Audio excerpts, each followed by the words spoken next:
Welcome to the Asheville Vedic Astrology Podcast. This podcast is a sister project to the Vedic Astrology Podcast, hosted by Fiona Marks, Vedic astrologer and graduate of the Asheville Vedic Astrology Apprenticeship program. The purpose of this podcast is to share the writings, research, and articles submitted by Asheville Vedic Astrology Apprenticeship students during their course of study. The goal is to give back to the greater Vedic astrological community a resource of information and inspiration for those of us who continue to learn and grow through the philosophy and practice of astrology.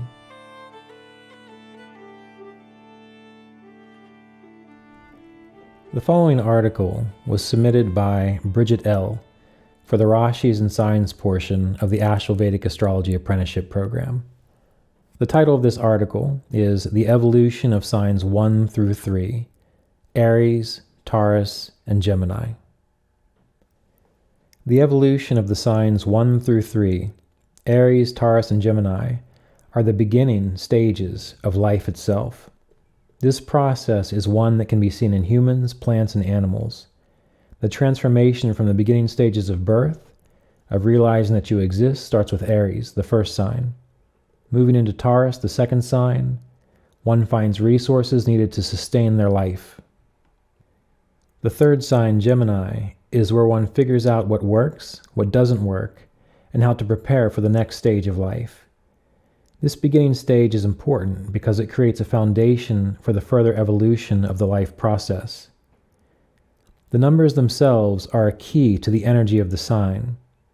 The number 1, for instance, represents the birth of any activity. The number 1 also represents the self, the ego, and becoming aware that you exist in this world. The number 2 is the coming together of one with something else.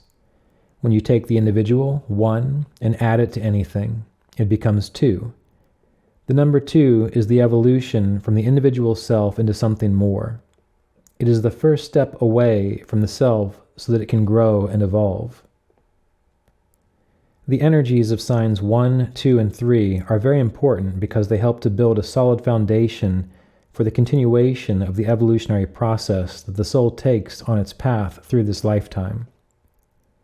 Sign number 1, Aries, is the birth, the beginning stages of creation. It is within this sign that one realizes their sense of self, the I. It is also the sign that carries the energy of new ventures, thoughts, and ideas. In the Jaimini Sutras, Jaimini described the energy of this first sign, Aries, as 5 rats and cats. Within this description, you can get a sense of the sign in the number 1 by examining the 2 animals.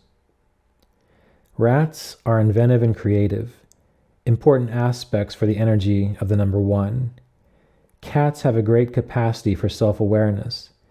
This is also an important aspect for the energy of number 1. Aries is also described as a fire sign, ruled by Mars, and has a positive masculine polarity. Fire signs are more energetic, have the drive to get things done, and are self-expressive in nature. Aries is also a cardinal sign. Cardinal signs are signs that are more action-oriented, they take initiative, and have a great amount of energy in their ability to work well.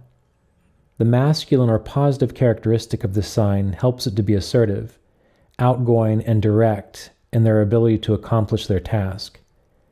Once you become aware of yourself as an individual, you are ready to venture out into the world.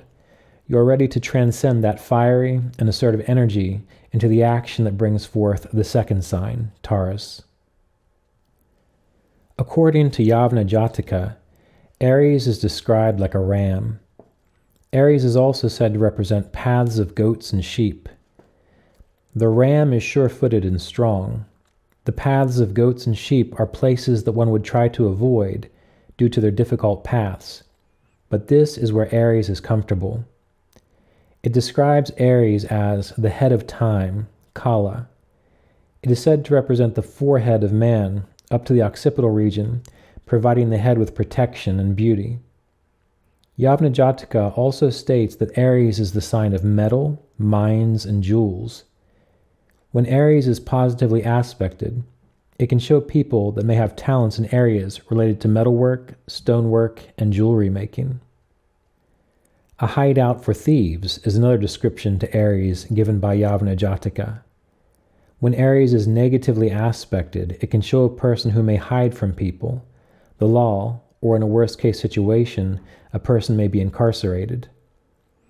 Brihat Parashara Hora Shastra describes Aries as red-colored, large-limbed, four-footed, valorous by night, dwelling in the east, relative of kings, moving in rocky places, endowed with rajas, back-rising, fiery, and ruled by Mars. In Parashara's description, we see Aries described again as strong on their feet. Aries works better at night. Therefore, when Aries is born at night, these people do better with the energy of their sign. Dwelling in the east is an indication that Aries does well with new beginnings, starting new ventures. Relative of kings makes Aries a good general, and with the help of Aries, the ruling planet Mars, Aries can make a good soldier. Moving in rocky places allows Aries to be better suited to travel those places that are more difficult for others. Aries is comfortable in rough terrain. Endowed with rajas can be a tricky part to Aries. Too much rajas, egocentrism, and the idea of I have done all of this can be seen negatively. On the other hand, a bit of ego is an important aspect because it helps to fuel the Aries fire. Taurus. The second sign stabilizes the energy of Aries, the sign number 1.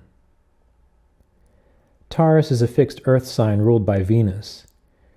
Taurus has a negative or feminine polarity.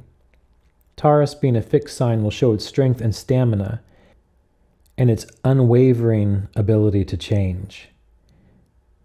The negative or feminine polarity will show Taurus's ability to be receptive and reactive rather than active and assertive, like we saw with Aries.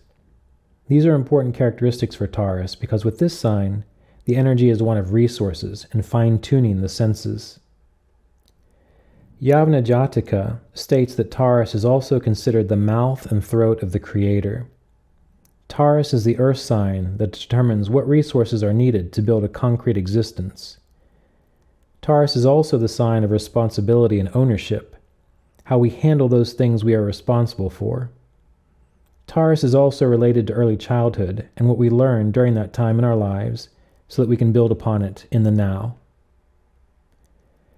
Gemini Sutras describes Taurus as a quadruped, solid, fixed sign that works hard and can handle difficulties well. Gemini also relates the sign Taurus to wealth and to the 4 angles of the horoscope. The 4 angles being houses 1, 4, 7, and 10, correlating to our sense of self, our home, our happiness, and our relationship to others.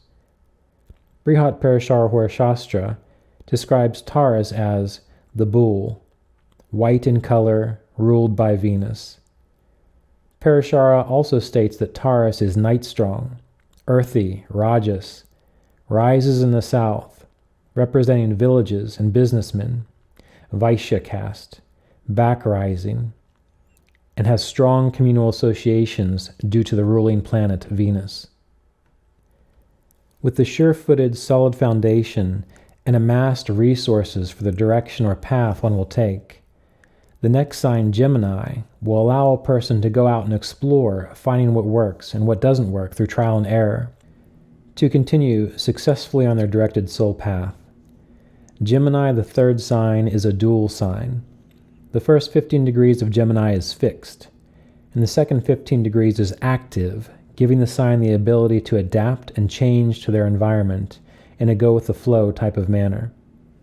Gemini has a positive or masculine polarity, giving the sign the ability to be extroverted and active within its environment.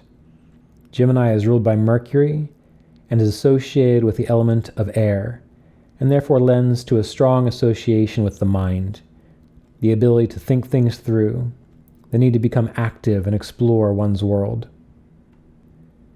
Yavana Jataka describes Gemini as a couple. The woman is holding a lyre and the man a club. This description of the couple relates to the ability to be creative while at the same time feeling safe within your environment. Gemini represents the shoulders and arms of the cosmic person, representing one's ability to be active and creative in the world, or to be aesthetically pleasing in that area of the body. Gemini describes Gemini as itches and stoutness. This description relates to one's frustration with not quite knowing which direction to explore. Their ideas can be too dense. Brihat Parashara Hora Shastra describes Gemini as the Parashara, front rising with a mace and a lute, western, airy, two-footed, night-strong, village roaming, Avada in nature, normal-limbed and grass-colored, ruled by Mercury. Brihat Parashara Hora Shastra's description of Gemini correlates to both Yavana Jataka and Gemini Sutras in that there is the ability to explore the mind, the environment, and one's skill while feeling protected or safe. If you would like to learn more about the Asheville Vedic Astrology Apprenticeship Program, please visit www.ashevillevedicastrology.com.